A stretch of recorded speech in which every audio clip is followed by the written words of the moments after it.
여러분, 캄보디아의 깊은 정글 속에 세상에서 가장 위대한 신전 도시가 있습니다. 이름하여 앙코르와트. 우리는 교과서에서 이곳을 크메르 제국의 영광이 절정에 달했음을 보여주는 유산이라고 배웠습니다.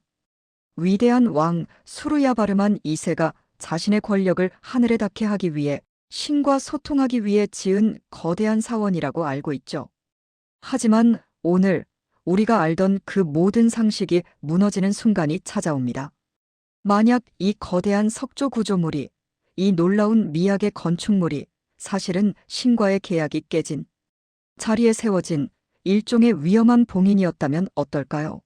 왕의 영광이 아니라 왕이 죄와 공포가 만들어낸 결과물이었다면요?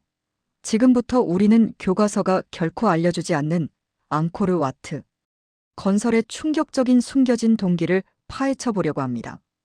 여러분의 상식을 완전히 뒤집을 준비가 되셨나요? 첫째, 우리가 앙코르 와트에 대해 잘못 알고 있었던 사실부터 바로잡아야 합니다. 일반적으로 앙코르 와트는 힌두교 신 비슈누에게 바쳐진 사원이자 왕을 신격화하는 데 사용된 건축물로 알려져 있습니다. 그리고 그 웅장함은 당연히 왕의 힘과 부를 상징하죠. 하지만 여기서 첫 번째 의문이 생깁니다. 정말 그럴까요? 만약 단순히 왕의 권력을 과시하는 것이 목적이었다면 왜 이렇게까지 복잡하고 어둡고 심지어는 위험한 상징들이 곳곳에 숨겨져 있을까요?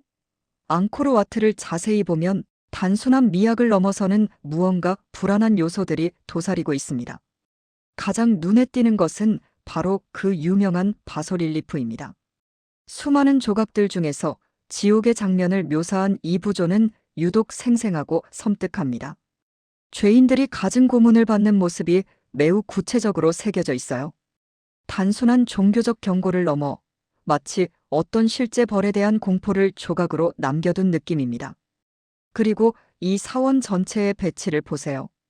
우리는 앙코르 와트가 천체의 움직임, 즉 별자리를 따라 지어졌다고 배웠습니다.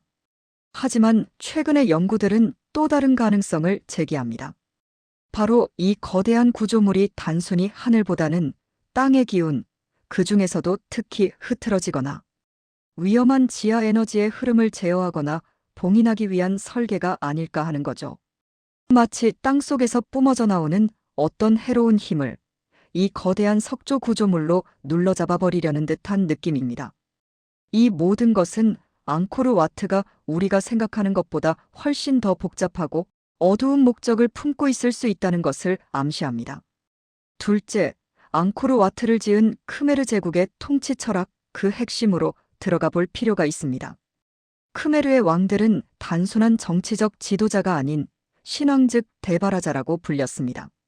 하지만 이 개념에는 우리가 생각하는 것 이상의 무거운 무게가 실려 있습니다. 그것은 신과의 계약이었습니다. 왕은 신에게 제사를 드리고 국가와 백성을 보호해달라고 기원합니다. 그 대가로 신은 왕에게 권력과 부 그리고 지속적인 번영을 약속하는 거죠. 이 계약이 유지되는 한 제국은 영원할 것입니다. 그런데 여기서 문제가 발생합니다. 만약 이 신성한 계약이 어떤 이유에서건 깨져버렸다면, 왕이 실수를 했거나 신을 배신한 죄를 저질렀다면, 그때 왕과 그의 제국에게는 어떤 일이 벌어질까요? 바로 저주가 내려집니다. 신의 가호는 사라지고 대신 기근, 전염병, 외적의 침공 등 모든 종류의 재앙이 닥쳐오게 되는 거죠. 그리고 고대인들에게 있어 건축이란 단순히 건물을 짓는 행위가 아닙니다.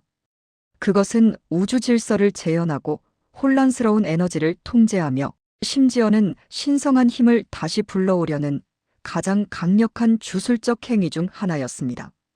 그래서 우리는 이렇게 가설을 세울 수 있습니다.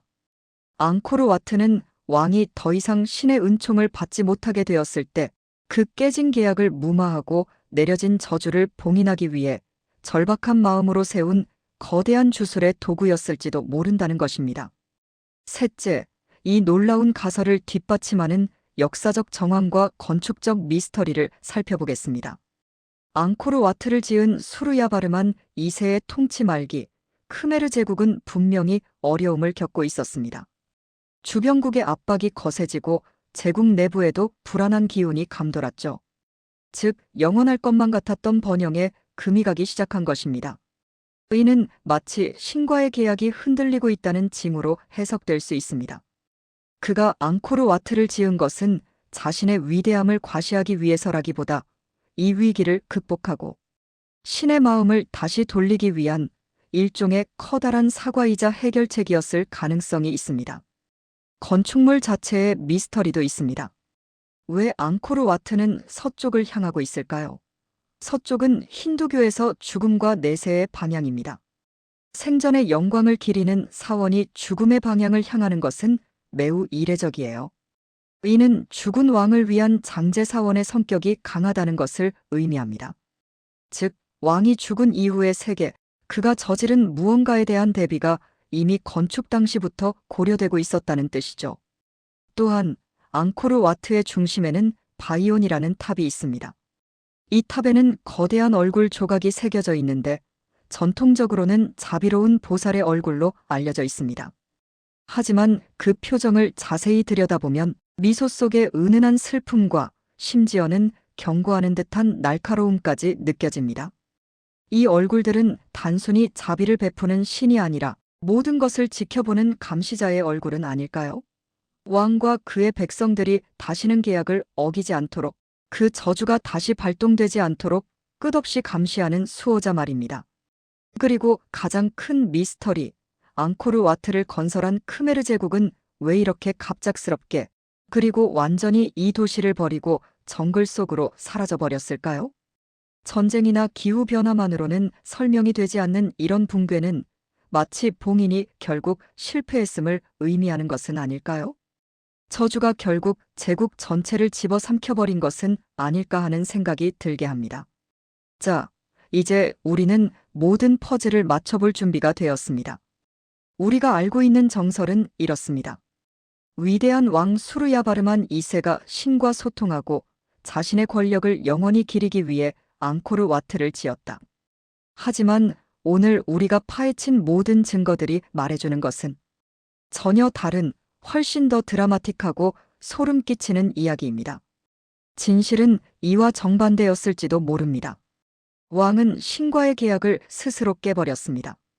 아마도 전쟁에서의 잔악행위 혹은 신성 모독적인 어떤 결정 때문이었을 수도 있습니다. 그 결과 그는 신의 은총을 잃어버렸고 제국에는 저주가 내려지기 시작했습니다. 그래서 왕은 자신이 초래한 이 재앙을 막기 위해 마지막 수단으로 선택한 것이 바로 앙코르와트였습니다. 그것은 더 이상 신과 소통하기 위한 사원이 아니었습니다.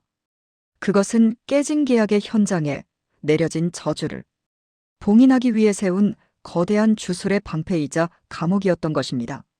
서쪽을 바라본 것은 죽음을, 그가 맞이할 내세의 심판을 준비하기 위해서였고, 바소릴리프의 지옥도는 그가 두려워한 벌이었으며 바이온의 얼굴들은 그를 감시하는 자들이었습니다. 앙코르와트는 왕의 영광이 아니라 그의 죄와 공포가 만들어낸 최종 산물이었던 거죠.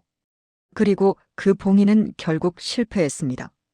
제국은 멸망했고 앙코르와트는 그의 죄와 공포 그리고 실패를 증언하는 침묵의 기념비로 정글 속에 홀로 남겨진 것입니다. 우리는 지금까지 그저 버려진 유적이라고 생각했지만 사실은 위험한 힘이 봉인된 다루기 힘든 유물을 바라보고 있었던 걸지도 모릅니다.